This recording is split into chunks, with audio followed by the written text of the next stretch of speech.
Good afternoon. Thank you for coming for this conversation on the topic what is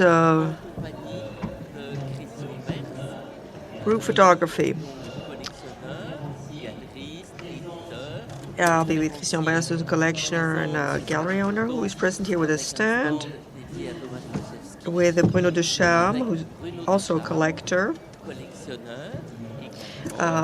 historian, an academic, who has created one of the major collections in this area and has created the collection ABCB, responsible to conduct research in this area. Part of this collection was given to the Pompidou Center in order to have some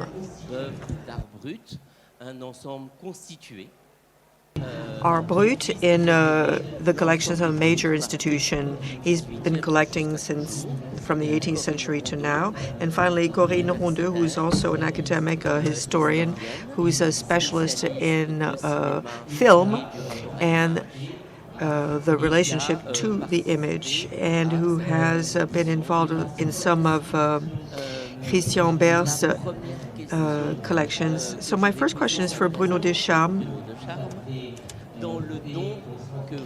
In the gift that you made to the Pompidou Center, the photographic usage of Art Brut are not included, whereas 3 years ago, I believe, at the Rencontre d'Arles, you had organized a major exhibition of this collection of photographs by Art Brut artists, and showed the extent of this form of art. So I just wanted to ask you, it's not part of this donation because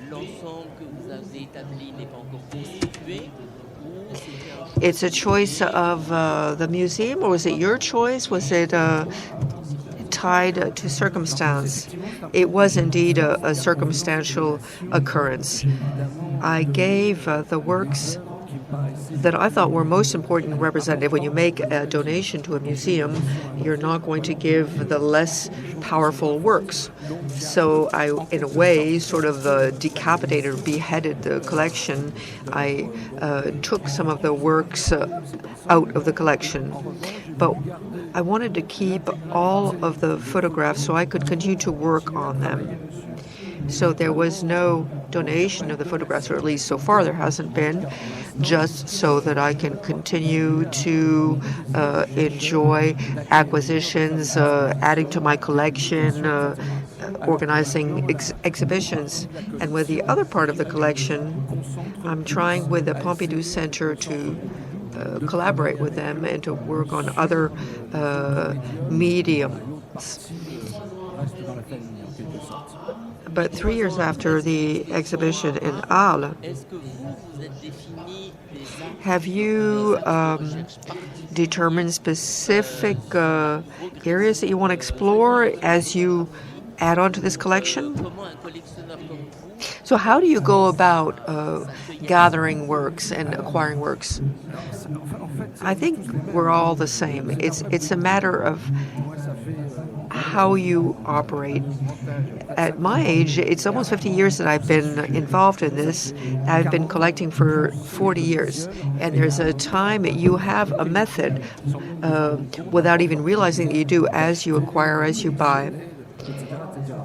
So this sort of method is there. It's just automatic. I know that something fits in with my collection or not. And the same thing with this photos. When there's a new photograph that I add to the collection, I don't have to ask myself why. It just fits or it doesn't. It's true for graphic works, paintings and sculpture, but it's also true for photographs. There is no strategy per se. Then later on, there is some thought that goes into it. But as a collector, I just really want to go with my gut instincts. With outsider art, we have, of course, Jean Dubuffet's seminal writing, but also Breton's writing. In Jean Dubuffet's work, there are photographic albums. We have very famous prints such as Brassai's, and he bought them from Brassai. He also bought some prints from the police department on tattoos. And those images are there as documents.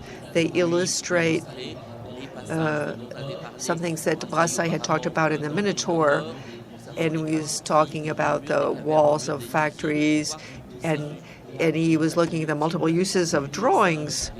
So the fact there's almost no founding text for outsider photographers, is this a handicap or is it rather a great freedom? It's true for other works. You know that in Dubuffet's collection, there are almost only European works. In other words, he simply ignored the US and Asia. And outsider art collections today, they're works from everywhere. So whether it's collectors, whether it's merchants or others, they take on the label because they just think it's relevant to include photography. For me, it's the same. It's my decision, just as Dubuffet in his time simply decided that he was going to do it. So I think the own template of the collector, what guides him, is very important, because if you just keep it on a theoretical level, you'll always have naysayers who'll say, no, this doesn't fit in, it fits, it doesn't fit. This is why I kind of avoid definitions like the plague. I would rather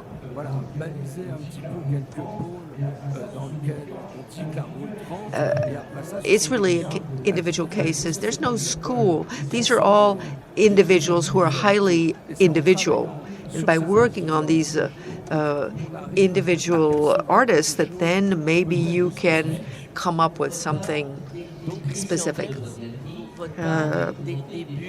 Christian Berst, right from the beginning, you showed photographs from outsider artists, and this was a discovery for many people. So you've hardly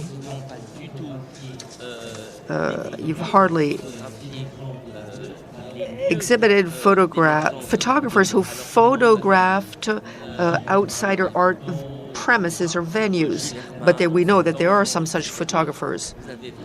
What you were interested in presenting is artists who were using photography that you had defined as outsider photographers. A month ago, you showed outsider drawings at the FIAC. Today, you're presenting the work of a Polish artist here at Photo, and you're enjoying a modicum of success. Could you tell us, for this first presence here, this first appearance here at Photo, how do you see the public? Who are the people who come to look at these photos? Have you gotten any feedback? I see on the table the catalog of the Gallery Lumière des Roses that was very involved in anonymous practice. So between an anonymous practice, outsider practice, are you getting that type of question from people who come to see your stand? So you're in the midst of it, so what's your reaction? I think some people may be wondering why so-and-so is defined as an outsider artist versus some other definition. Yes, sometimes I get that kind of question, but it's rather marginal. First of all, people are looking at the work before they're looking at the nature of the work or what it fits into or where it came from or what it refers to. And as for the question of outsider art versus contemporary art, as Bruno said, Dubuffet tried to define the limits of the field, and of course we owe that to him. He tried to set the boundaries of what this is. Sometimes he defined it in the negative, by what it is not. So it was versus so-called cultural art. But in any event, it's been a platform, a basis, so that we could think about this art form that is somewhat different. What is this difference? I think the list of criteria would be quite long. So it would give us a sort of shadow image of the outsider artist. You talked about amateur photography. It's not the case with Thomas Maczynski, whose work is being shown here. But sometimes we see a body of work, and Bruno showed some in Al, where we know practically nothing about the author of the photographs. But given our kind of template, we may intuit that we're dealing with an outsider artist, but without being absolutely certain, because the context is cannot be separated from the analysis of the work. So when you know nothing about the background or the context, you simply cannot say with absolute certainty that this is outsider art or art brut. But I see a paradox. If we want to summarize the definition of Jean Dubuffet, these are self-taught artists. They're self-taught.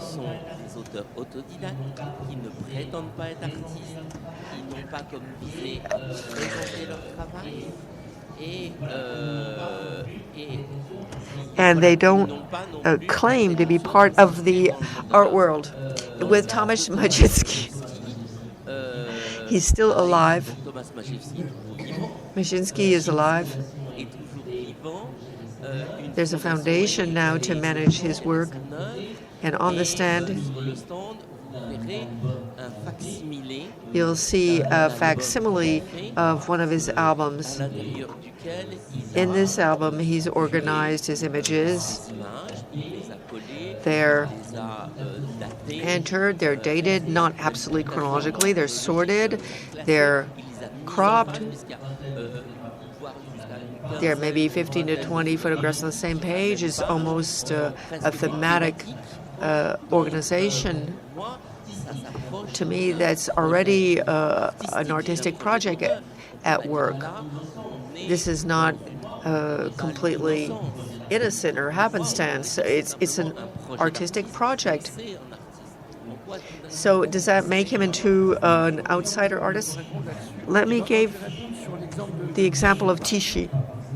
Tichy, before he was discovered, and not by Zeman because he was discovered by others, he lived almost like a hobo in his house with piles of prints and photos that he walked on and slept on. And he lived completely secluded in his village. And then people came from the outside, and that's when there was an exhibition. His work was shown. And if I'm not saying anything stupid, with Maczynski, before he became known, I think he lived a very marginal existence. And the question that you're asking is what we can do, which of course raises issues in terms of authenticity. So when you make a donation to the Pompidou Center, you've entered a major league institution with a capital I. So artists who've already been recognized then become really a hostage. And it's fabulous that they're recognized and their work is studied. But of course, there's a change of the status. With Maczynski, I don't really know, and I think Christian can tell us. But there's a change in their status. I think that with the case of Maczynski, we know where his creative impetus came. I heard people who were talking about Luthi and Cindy Sherman, and I usually answer that those artists basically held up a mirror of our society, our excesses, our failings, and he's holding up the mirror to himself. And that's a huge difference. And if you add to this, and here I completely agree with Bruno just said, for over 30 years, he did this, but only for himself. And it was not seen by anybody other than people who were close to him. And even his wife was almost excluded from the process because when he was involved in his work, he would ask his wife to leave the house and to only come back at the end of his vacation because he was a worker. And every year he was a mechanic. And I'm not trying to see what this means in terms of pathology. I don't know if he was schizophrenic or not, but his practice was not intended to an audience. And there are people like Bruno, myself, or others who show up, and because of the way we look and view his work, we basically say what maybe he hadn't said himself, that yes, we are dealing with an artist. Yes, we're creating an artist. We're creating an art out of his work. I think Christian has seen this. The most resistant of these people, they carry on with doing what they're doing. And that is really fabulous. They're, of course, sensitive to basic recognition because they've been so excluded or despised. If somebody comes along and says, I like what you do, that social recognition can be hugely important. I have images of Gadi,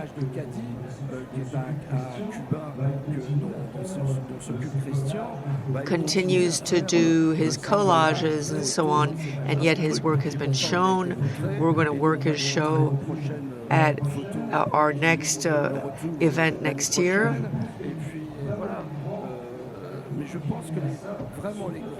And these major artists, I think, are completely resistant to being sucked up into the system.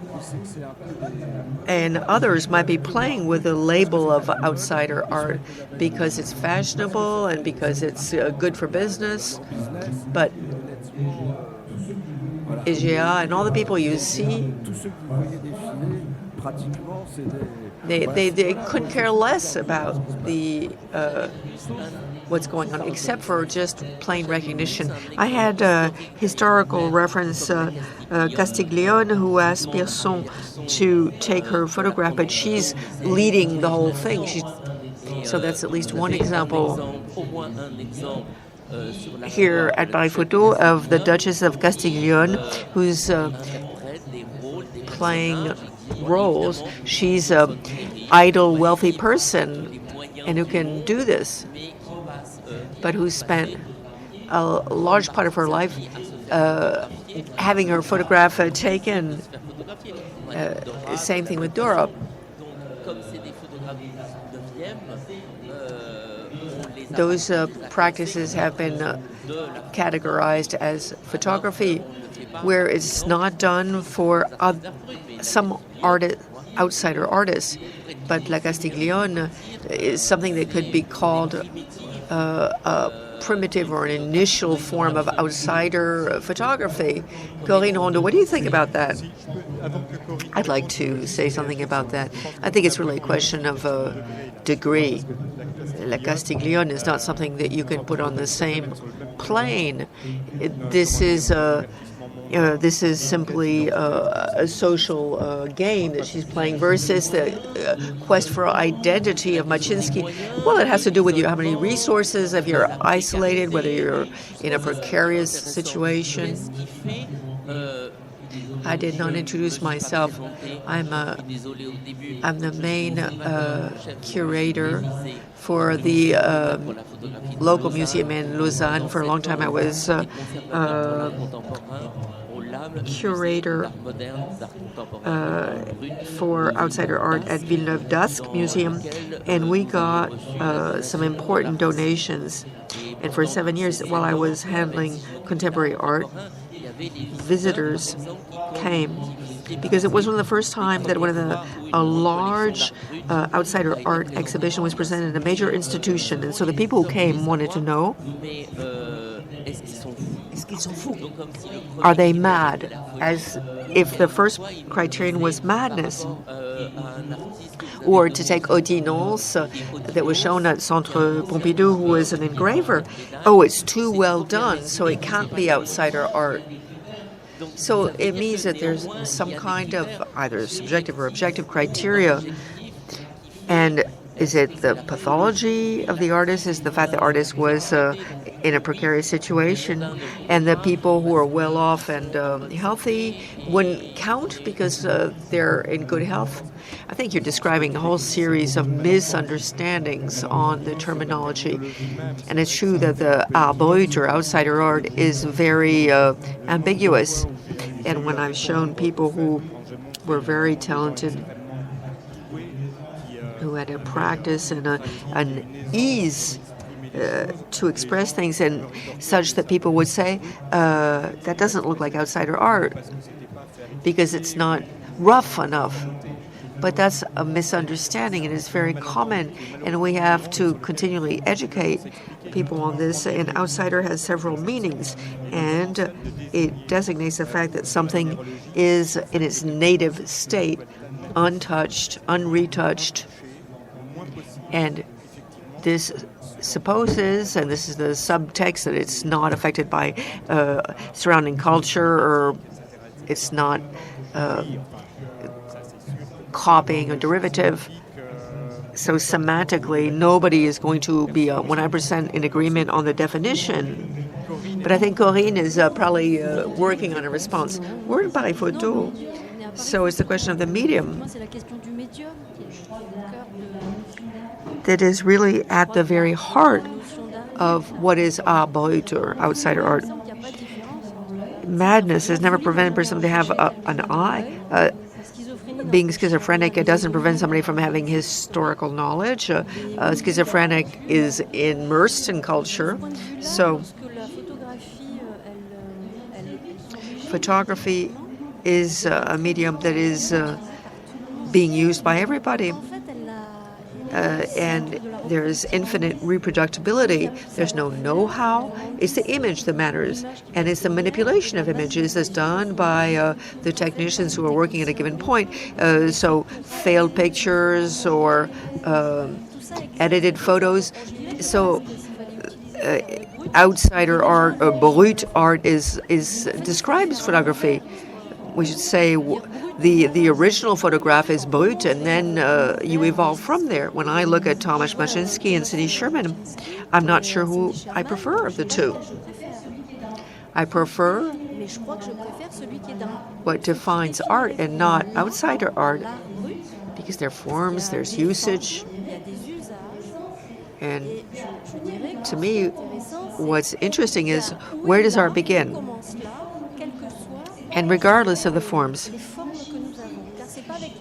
See, if I look at Maszyński and Sherman, I could say, okay, they kind of look alike if I don't look too closely. So where's the difference? When she works on Instagram, Maszyński's on Facebook, but he wants to share his photographs, whereas she was anonymous for a while, so she was the other, which fits totally in with her work. And at some point, she comes out, and she is Cindy Sherman, but her Instagram pictures are not large enough to make prints, so she'll turn them into jewelry or other things. So she's in an economic system. And the artist, an outsider artist, has already entered into an economic system and is already visible. And what I see here at Paris Photo is a question of what is the norm. There's so many artists with photography that are still trying to emancipate themselves, to free themselves from the norm. What do I do when there's such and such a norm that is prevailing? And these artists, they couldn't care less about what the norm is. They're just wondering, how can I make something possible that is impossible? Maszyński is somebody who identifies with the son of an actress. He's an orphan. He does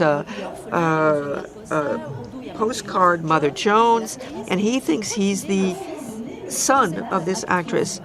And at some time, his fantasy fails. And that's when he makes a photograph and he becomes known. So he becomes known by making an image that has nothing to do with being the son of. He's the son of an image. And of what? Of an actress who plays a role. So he's playing a role. So aside from his age, nothing changed. There's always this travesty. So what changes? Maybe the medium, because he starts to work in digital. So I see a person who's making a name for himself, which is already huge in the art world. But the failing of normal artists is kind of a pity to say that there's something normal versus not normal. Let's say normal versus other. And artists are too much trying to stand apart from the norm. And it's a form of alienation. And sometimes I think the level of art is a bit low. And when we come across something that is absolutely unique, which is generally true of Brut artists, what makes them unique is just that person is who he or she is and nothing else. What's fascinating with these artists, and you talked about Tichy, and I think about Robillard, he makes shotguns. He creates spaces. He's producing objects that project something. So he's creating a relationship between the plane of the drawing and the sculpture of his guns. He's actually making something. And Tichy basically made his own camera. So he created a camera obscura that would make it possible for him to find the trace of a body that he made an image of. So I think that with some of these outsider artists, for instance, the guy whose family left, there are photos where he cuts out faces in suitcases. So in these outsider artists, there's an intermediary form. There's a process that is in their lives. So a so-called normal artist is an artist who tries to make an image in a world of images, and Cindy Sherman would be the prototypical artist. Is with the Generation Pictures. Behind the image, there's always an image. But she is the word of cliches. She's operating in the world of cliches, in the sense of prints. Mashinsky doesn't make prints of prints. He creates an image of a role that leads him to make a print. So we see that the process is different, the process whereby the images are being made, even if at the end there is something similar. So I think there's the practical side of the work. So with Mashinsky, it's not so much, in the end, the image that he makes himself. He can't make an image unless he kicks his wife out. So twice a year, he creates a time and space for himself. And in that unique space, there's another self who appears, or id who appears. So I think the outsider art is somebody who's making something with his life. And Munchie says, age, losing your teeth, sagging flesh. He's fully aware of the deterioration. And that is the characteristic of life. And I think it's beautiful. It's not just discursive, it's life, without having a whole deluge of comments. These outsiders, basically, they escape any definition. But why couldn't you apply this? Why is this not true for Molinier? Well, I do think it's true of Molinier. I don't see the difference. I don't remember. Is there Are there any works of Molinier here at Paris Photo? This is an artist who lived in Bordeaux. He's a painter, and he's collected and published by André Breton. And apparently they had an argument when he sent to Breton a photograph as a card, as a wishing cards. And Breton said, that's not possible. And Breton says, I sold you as a painter, and now you're telling me I'm a photographer. So Breton felt that it was a complete rejection and betrayal, and at the end of Molinier's life, after he died, there were many images that were found that were, as you said, a kind of a trip through time and space.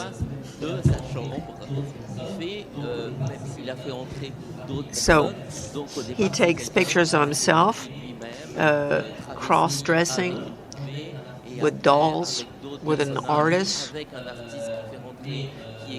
who he brings in. And this work is really for himself. I don't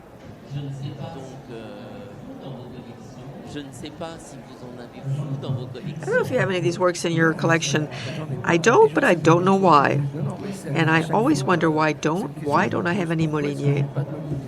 It's not part of my template. But Zorro, for those of you who know Zorro, it's the same process.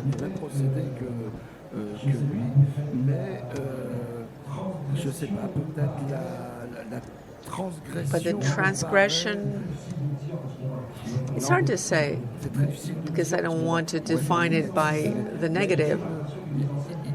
I always feel that he's like staging something for others. It's like he's making it aesthetic for the other.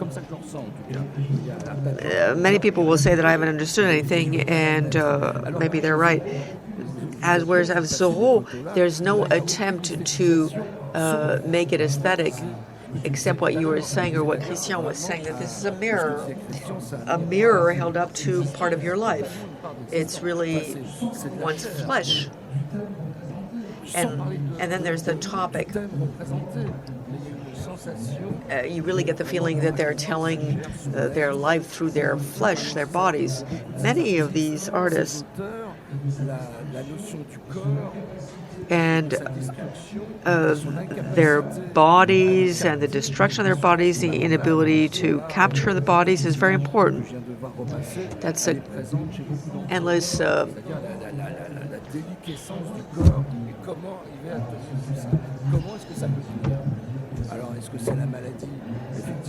we can say that schizophrenia could lead to this, but I don't want to enter into that kind of discussion because I'm not a psychiatrist, but there's no doubt that this notion of the body is highly important.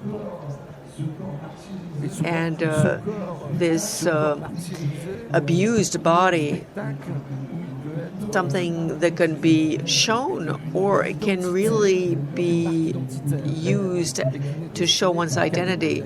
And the photographs of Zorro that were discovered by the Jacquier couple were found in a box at the flea market here in Paris, the main Paris flea market. You can also talk about the subversion of this photograph. Well, let me tell you this story. This person thought that there were cold rays that were harmful everywhere. So to control these cold rays, it was necessary to write down everything that happened as he was walking around during the course of a day. He might know that in a manhole there were cold rays, and he took Polaroid photographs, and he would put press clippings or measurement instruments to show that the cold ray had been observed on such and such a date. So the photograph for him was almost accessory.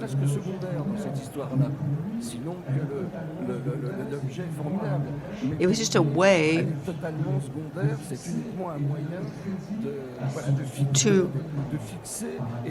to fix his own hallucination and to somehow make it more credible.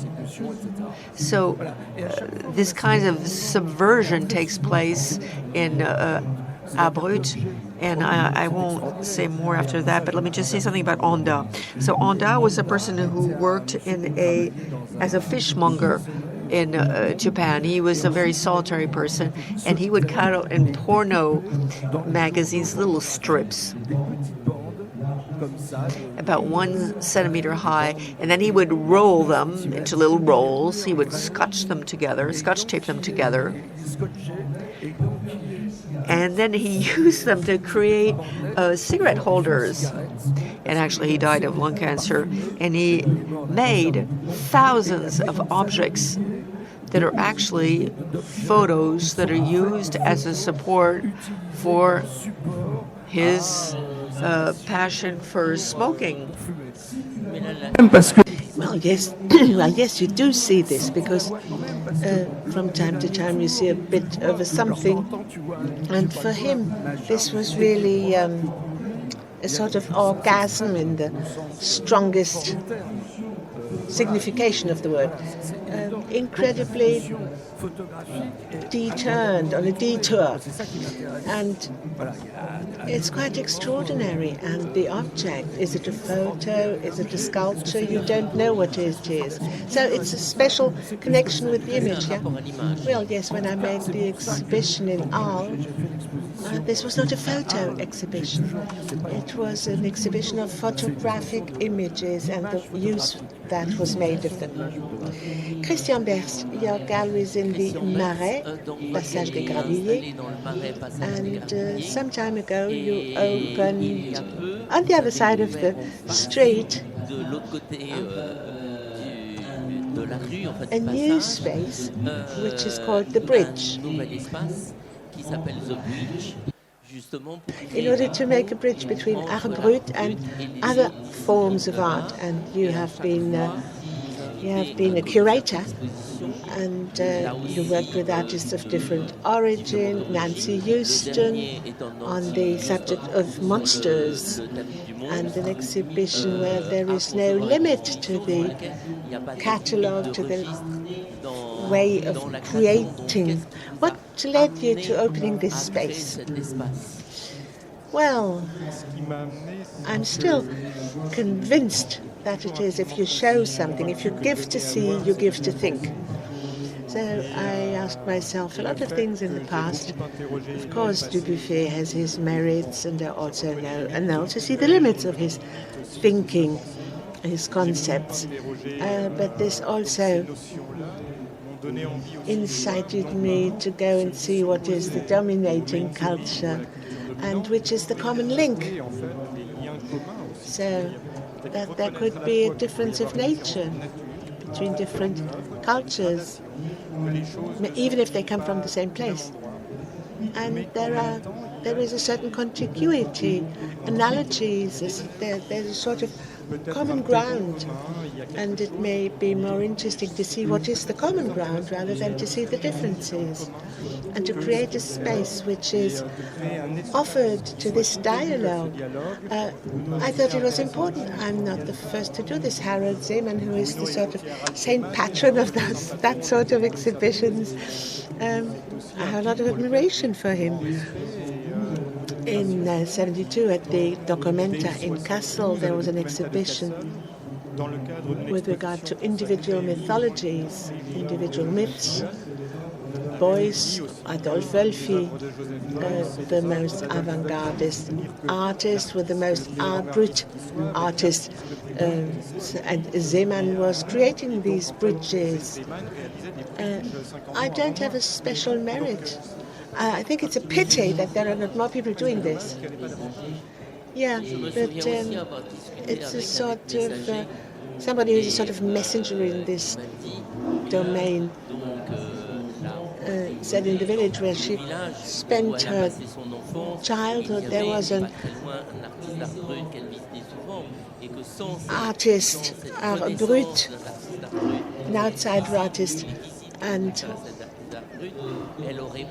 that he had not the strength to really start an artist's sort of work. And when she came to Paris, the first people she worked with were Pierre et Gilles, two photographers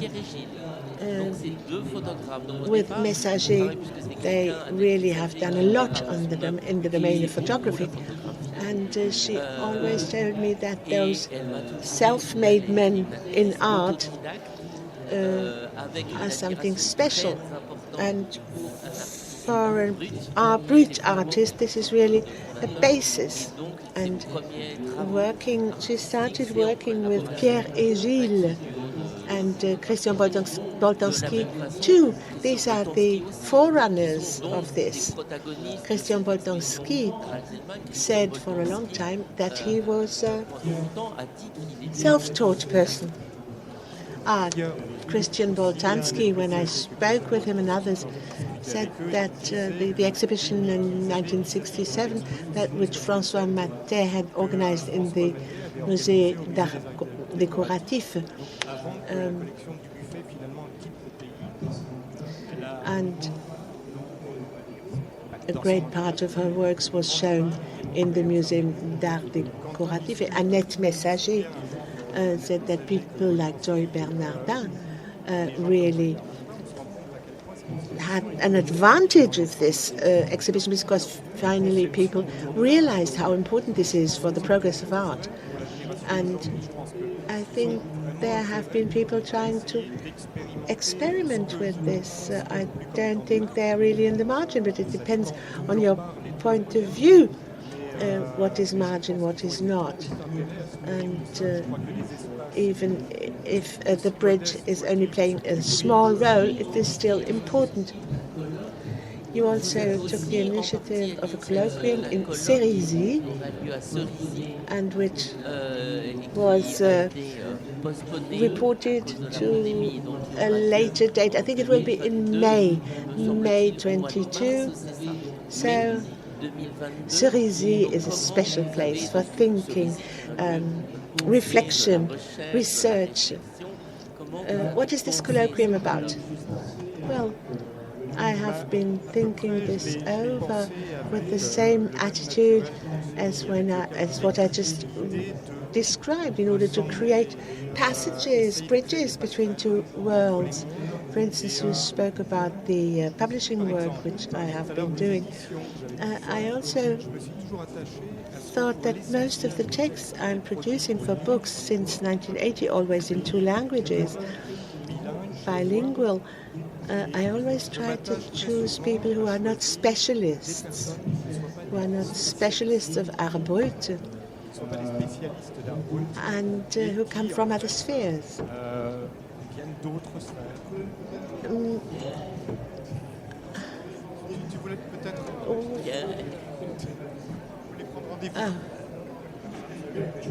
I thought you didn't see what I was doing, but everything is obvious here. The interpreters can't hear when people speak without a microphone. Corinne Rondeau, I think you took part in this colloquium, didn't you? Yes, I did. No, I was not invited, says Monsieur Decharme. What did you expect from this colloquium, if you expect anything? Well, when you talk about art brut and this whole subject, I'm there, of course. I'm interested. But if all the discussions and attitudes and politics are welcome in this are welcome in this context. Maybe I should have liked people to say something about what we're saying. Maybe they think this is absurd or perfectly annoying.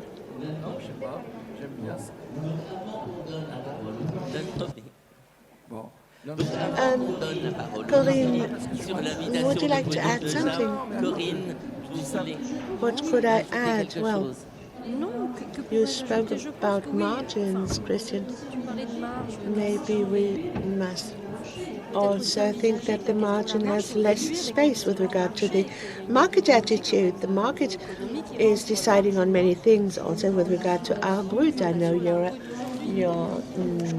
position about this, and it's true that it changes the situation of many athletes. There's a reconnaissance, they become public figures.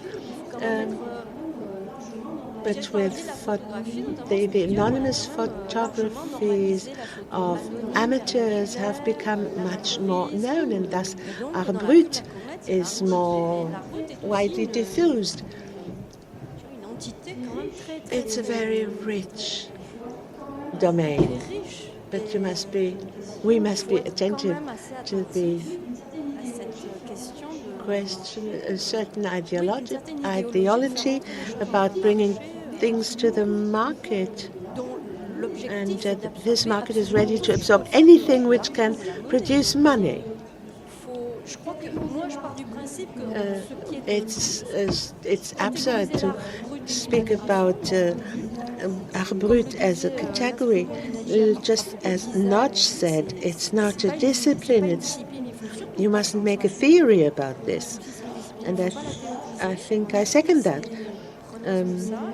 What I'm interested in are the singularities, either with regard on the so-called normal, the way how I deal with norms, or I'm somebody who I'm alienated. I go into this market, or I'm not, and I try to find something else. And if I'm in the margin, I go into the art brut. My only experience is an existential experience. So with the bridge, you show works which are of existential experience, and on the other side you have norms and forms, so that there is a sort of ambiguity which is very interesting. I think that's where the game is played.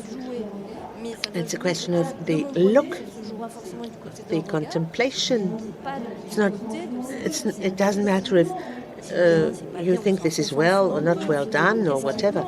It's not a question of expertise. I don't like this word, by the way.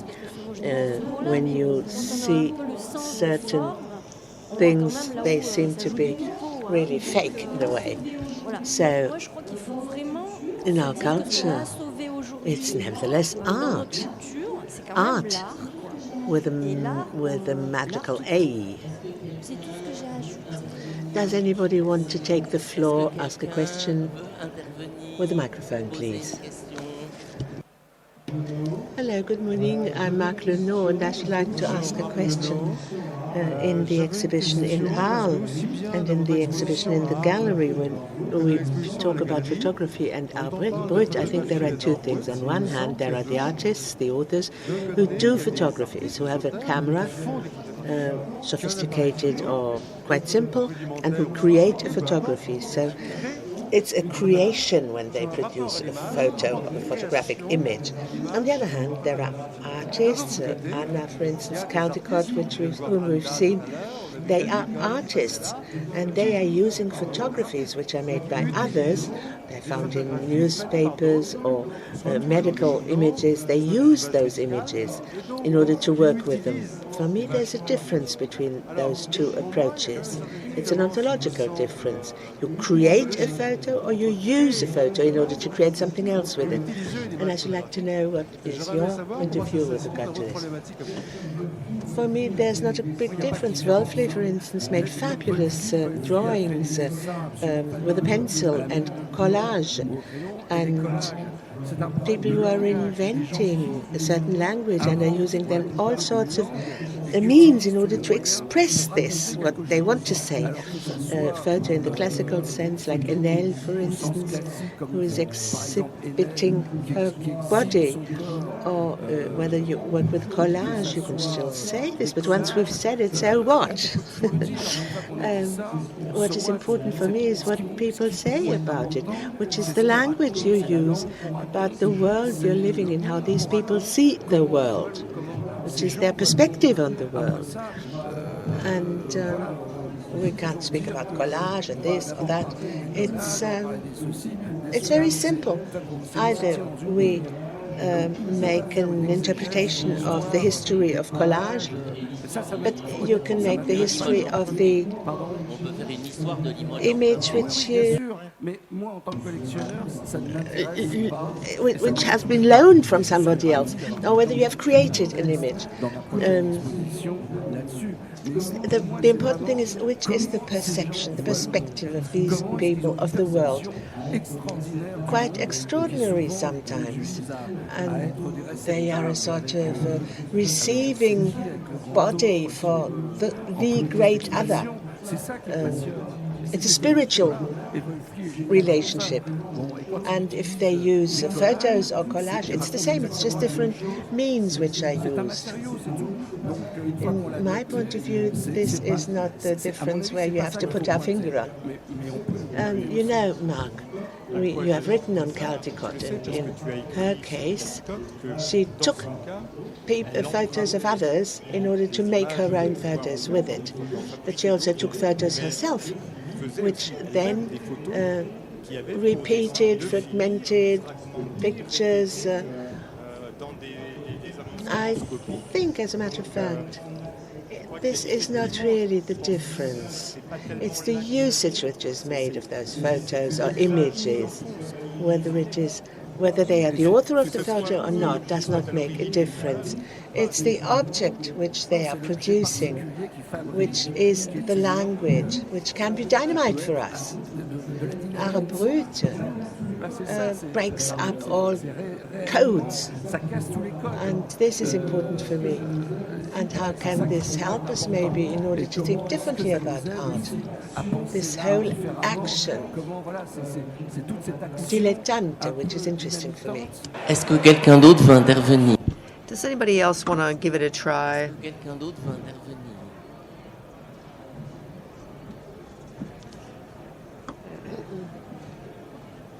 And the question needs to be asked with a microphone. Even though I don't have your culture, your experience, I was a bit shocked when I saw the parallel in your text between Cindy Sherman and the other artist that was mentioned. For me, it's obvious that this is totally different. I simply cannot assimilate these two artists. It's almost like outrageous. Cindy Sherman could be rightly very disturbed by this text that has been written and it's read by a lot of people. And for me, in 2 words, the difference is the intention. Machinsky did it to survive. It's his life. It's almost in his genes. It was his way to survive, or in his own life, given the fact that he was a worker in a factory, whereas Cindy Sherman, as Mrs. Rondeau said, she's adapted to the modern world. She's fully integrated. She knows how to go about making pictures. And it's her. The fact that she was anonymous was very interesting, and maybe it is a shame that she is basically coming out the way she is now. I hope that she won't feel that this was an outrage to her. I've noted from the people who came to the stand who haven't even read the text. Oftentimes, it's Sherman or Luthi who are mentioned to me. And so what does this reveal? It reveals the fact that when people see an image, they cannot suspect that the underlying project is completely different. And that's why it's interesting to underline that, yes, this may remind you of so-and-so, or it may be reminiscent of so-and-so, but actually not, because the underlying process is totally different. And that's the whole point.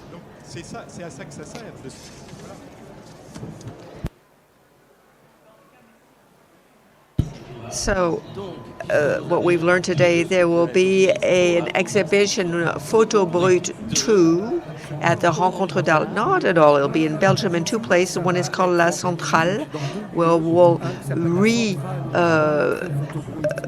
present Photo Brut 1 that went to New York, and then we'll show it in Brussels next year.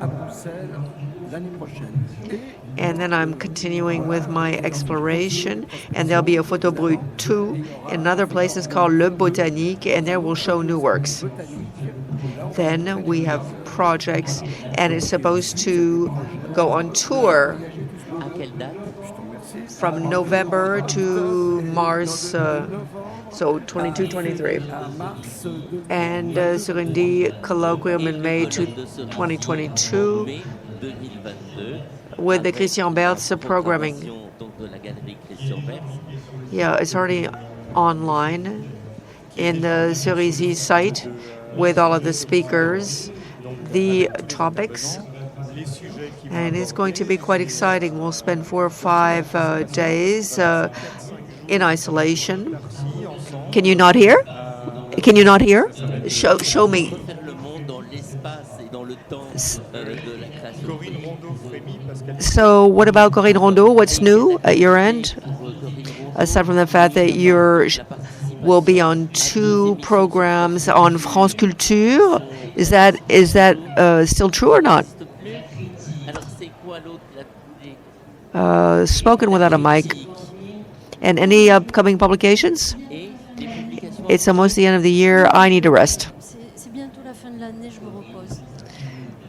Corinne is being shy. I'd like to thank all 3 of you for being with us today. And maybe you've helped to advance the interpretation, the appreciation of Brut outsider photography before these upcoming events. Thank you to Paris Photo for having scheduled this panel, and thanks to all of you, and enjoy your time at Paris Photo. Et bon salon.